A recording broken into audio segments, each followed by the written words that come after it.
Good evening, everybody. Welcome to Carrow Road. Empty now. Just me and some air conditioning stuff in the corner, which is the last remaining elements inside the Stadium Bowl. Hopefully, they don't turn the lights out on me. Norwich City have drawn 0-0 here this evening against Sunderland, who are fourth in the league. That point has secured their playoff spot tonight mathematically because Coventry and Middlesbrough play each other on the final day. So one of them is guaranteed to drop points, which means Sunderland will be in the playoffs this season. Norwich City, unfortunately, will not. But after what we saw at the weekend against Plymouth, which was a poor performance, a poor result, I think this is the response that probably everyone needed. It, albeit probably missing that goal that would have elevated this from a productive night to a really positive one. Because I think there was a lot to like in that Norwich City display, particularly the first half. But even as a result, to come away with 4 points, 2 clean sheets from 2 home games against West Brom and Sunderland, 2 teams who have been up there and are either in the playoffs mathematically, as we just discussed, or have been challenging for that. I think that's a decent return, particularly when you consider probably the results they've had against lesser teams in recent weeks. So does show some progress, does show some defensive solidity, and there's plenty to like tonight, and we will talk through it. Interesting team and some interesting changes actually that Norwich City made tonight. Angus Gunn in goal. It was Fisher, Duffy, Cordoba, and McLean at the back. Jacob Wright came in, looked very good. We'll speak more about him later. With Nunez and Slimani in midfield. It was then Oscar Schwartau on the right coming in for Ante Cianats, who's got a bit of an ankle sprain. Sounds like he's going to be out for a couple of weeks. But Saints on the left and Josh Sargent through the middle. And Norwich were good, I thought. Just played much higher up the pitch, played with much more quality, played with much more intensity. It's the first time in a little while I've really seen them with their centre halves ahead of the halfway line, squeezing and suffocating an opponent in their own half and being sort of building up momentum by being relentless in terms of their positioning, dominating second, third balls, but also having real control of their possession. It helped because Jacob Wright was so economic in midfield, but the fullbacks, McLean and Fisher was high, so provided the width on the left. We saw Marcelino Nunez actually provide a lot of the width on the right, which was slightly interesting. And Norwich City had chances. Anis Ben Slimani hit the post from across. I think it was McLean's cross from the left. Marcelino Nunez won a high turnover on Dan Neil, slotted it into Borja Sainz, who just couldn't find the back of the net. And there were other chances as well, plenty of crosses and moments that Norwich City enjoyed tonight. And yeah, just unable probably to find that elusive goal that would have backed up, I think, some of those really positive spells of possession. We've spoken so much about possession this season. For me, it's never about the number. It's never about the volume of possession you have. It's about the purpose of the possession you have. And we've spoken a lot, particularly probably on Saturday, probably in other games as well. Some of that possession that Norwich have had has been stale. It's been ponderous. I thought tonight the intensity in that first half, particularly the first opening half an hour, but in the first half generally, I thought it was more positive. It had so much more intensity and so much more energy and rhythm about it as well. And that's in part because of the structure they created.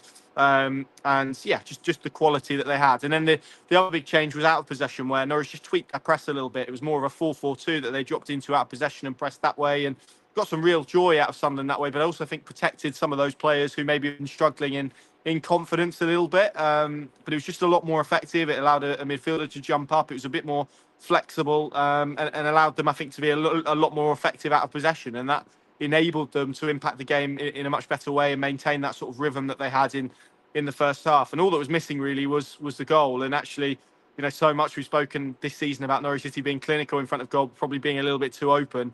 That first half, to me, felt like what next season needs to look like in terms of as a template. It was less open. It was well structured. It was positive. They created chances. I just felt probably all night, really, their final third play just lacked that little spark, that final action probably to unlock Sunderland, who very good team, very good goalkeeper. They're fourth in the league for a reason.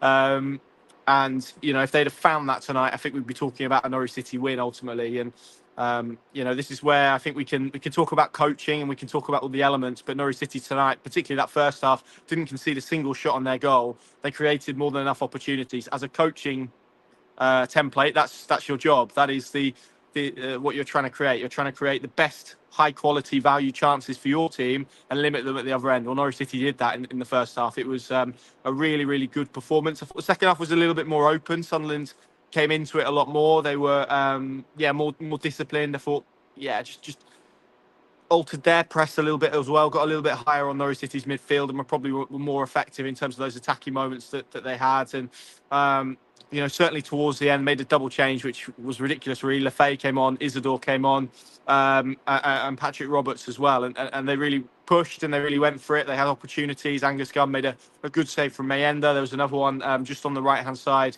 might have been Roberts. I can't remember. Might have been Alexic, who was on. Sorry, I've butchered that. Who's on the right this evening as well. So Norwich did have to produce that last-ditch defending, and that probably is an element that we haven't quite seen the same quality and determination and desire about. I was pretty critical of Duffy and Cordoba on Saturday. I thought they were pretty poor, error-ridden. Not just them two, but the defensive structure generally. Tonight they were a lot more resolute and stood up. I felt largely. There's some difficult individuals in that Sunderland team. They're a good base and some just some excellent players. They've obviously got some missing tonight. Joe Bellingham wasn't here.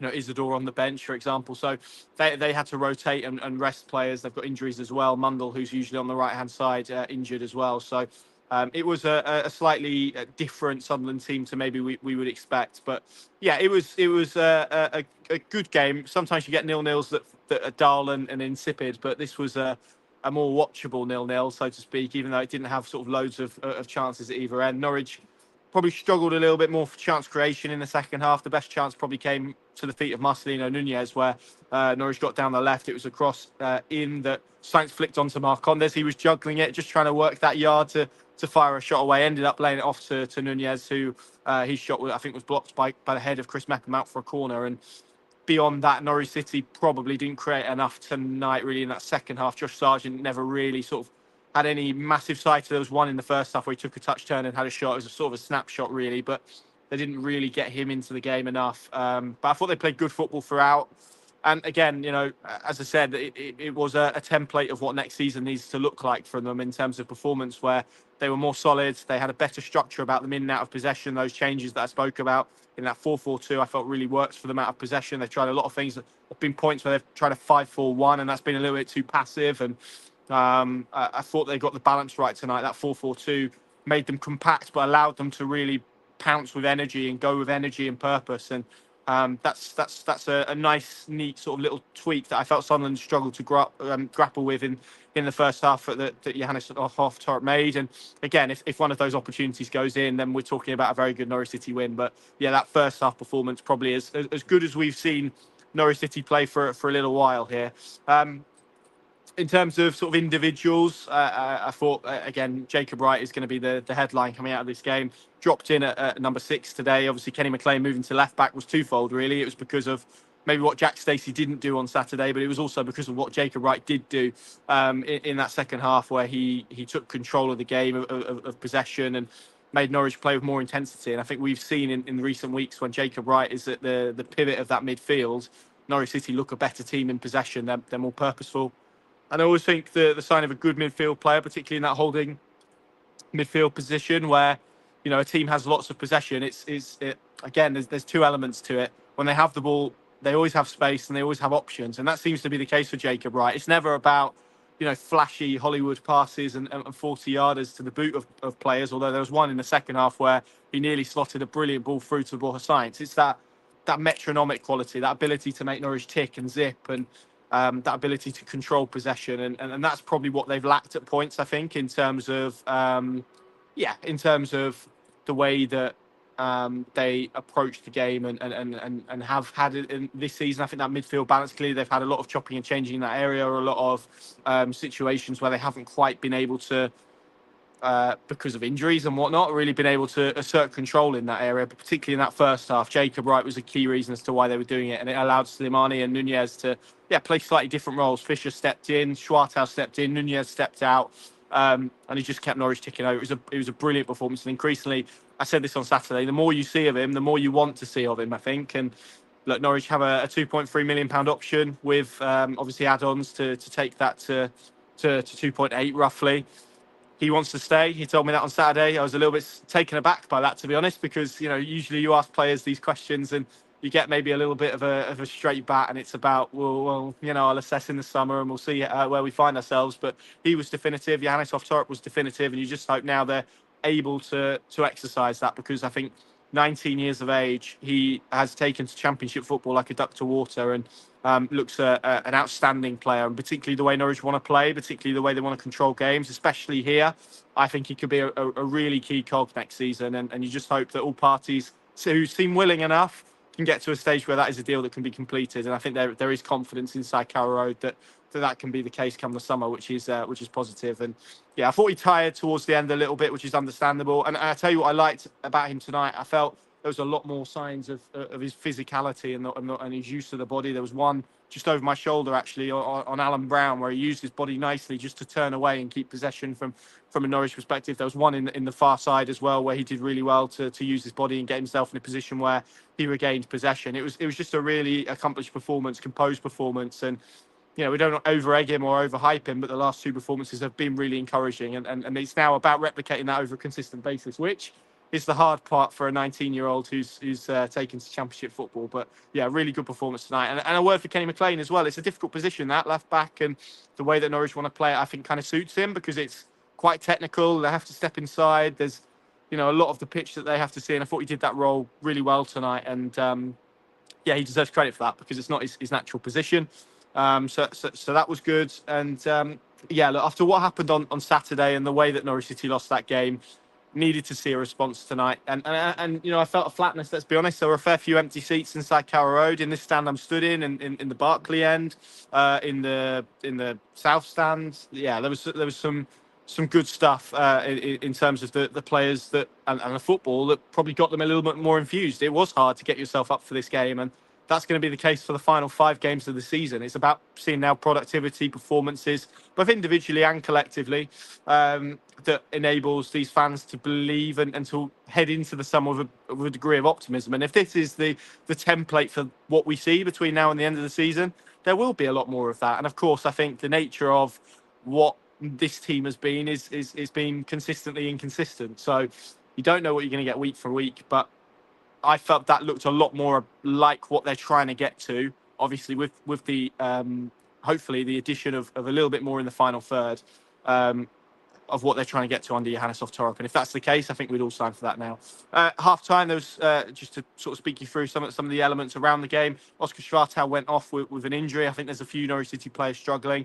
Anis Ben Slimani went off with a bit of cramp. Obviously, we saw Marcelino Nunez cramping up at the end as well. Matej Jurasek is still struggling. Lucian Mahovo has a quad injury. That sounds like a bad one from the ones that from what we're hearing, from what Johannes just said.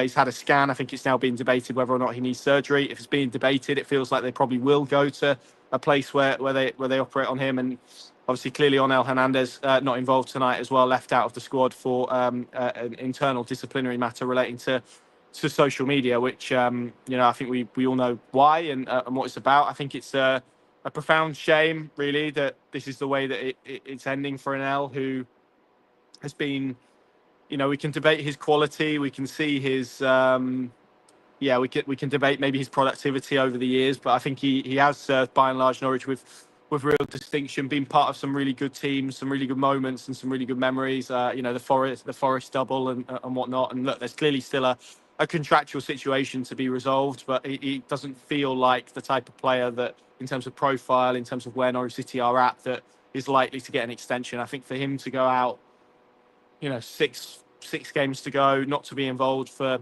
social media activity, that's a little bit disappointing, I think, and it's a shame. But I think it's probably the right decision on the back of Saturday. I know, look, obviously only Onel can answer for it, and I won't try and pretend and to speak for him, but you can't do what he did and expect to play football matches, I think. So that's the way it goes, and we'll leave it there, and we'll see what happens and whether he's involved on Friday night, which is a tough test now against Burnley. Clearly one of the best teams in the league, but don't concede a lot, haven't scored massive amounts either.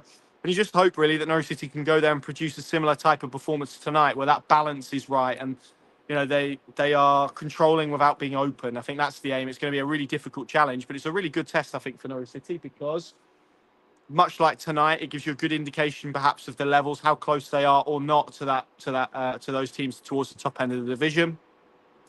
And it's frustrating because Saturday's evidence proved they're not there, and tonight's evidence proved they're maybe a little bit closer. So the reality is they're probably somewhere in the middle, and that's clearly the bridge they need to gap, or the gap they need to bridge. Sorry, heading into next season.